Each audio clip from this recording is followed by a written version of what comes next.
Welcome to our first assignment for Art142, the photo scavenger hunt.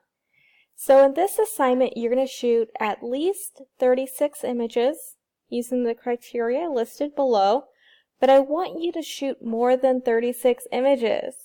This is an exercise so you can get comfortable with your camera and thinking about the images you want to make.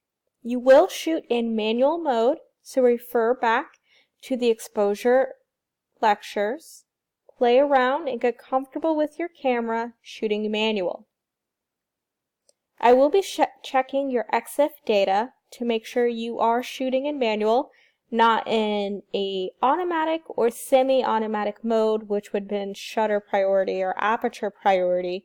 You are only going to shoot manual mode. Keep in mind, think about POV, point of view. How are you going to stand and take your photo? Consider your point of view, think about what you want an image to say, and kind of walk around your subject to get different types of angles from above and below to kind of make a visually interesting composition. All your photographs must be new, and you cannot use any previously taken photographs. You want to have at least half of your photographs shot, so you can use them when we do demos on processing photographs in the following week. We will need to create a contact sheet, which we'll talk about, and there will be a demo, and you'll include all of your images, your good, your bad, every single image you shot for this assignment. And that will be for your contact sheet. And then you'll pick around from 10 of your favorite images you shot from the assignment, and then you'll use Photoshop to correctly expose them and give visually dynamic images. You will turn your final 10 photographs on canvas as JPEGs. So you're going to have a bunch, and you're going to cull down and figure out which ones do you like better than others, and you'll only turn in 10. All of your images should be no smaller than 8 by 10 inches. So when we look at image sizing, make sure that they're not smaller than, but they could be larger than 300 dpi. There should be no watermarks on your images, and there's a specific file naming convention. Keep in mind, I am very picky on this. You'll share this on a Google Drive folder. Refer back to the Google Drive submission for that. Let's look at some examples. These are what students have shot for their assignment.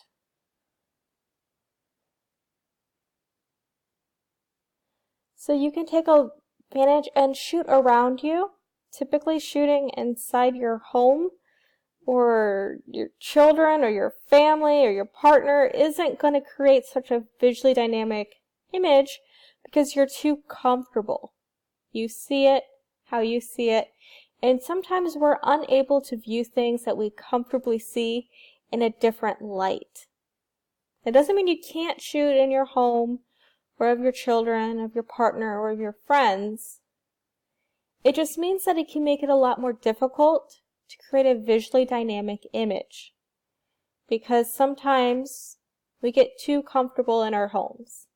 So definitely pick a new place, somewhere uncomfortable to you, or somewhere that you have a vague familiarity with, and try to shoot some images. Use your camera as a tool to explore.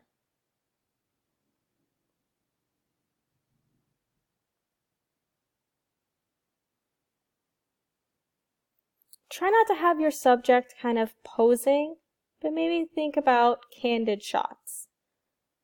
Think about what's included inside the frame. Think about positive and negative space, in color and light.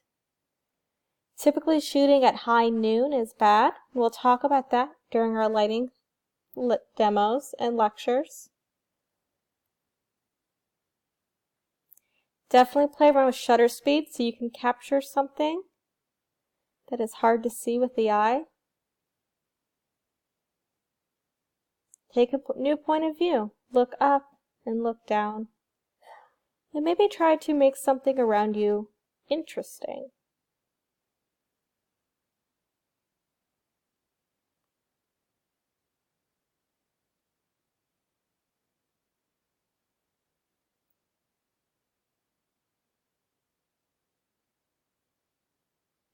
Take advantage of shadows and reflections and different angles you may take. Maybe there's some sort of meaning or message you want to play around with, or something that you just happen upon.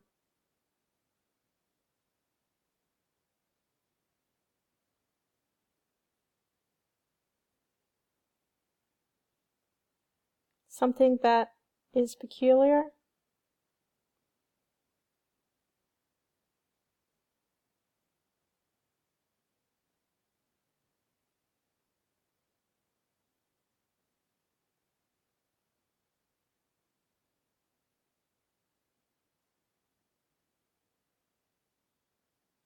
Take an example of looking at something and abstracting it.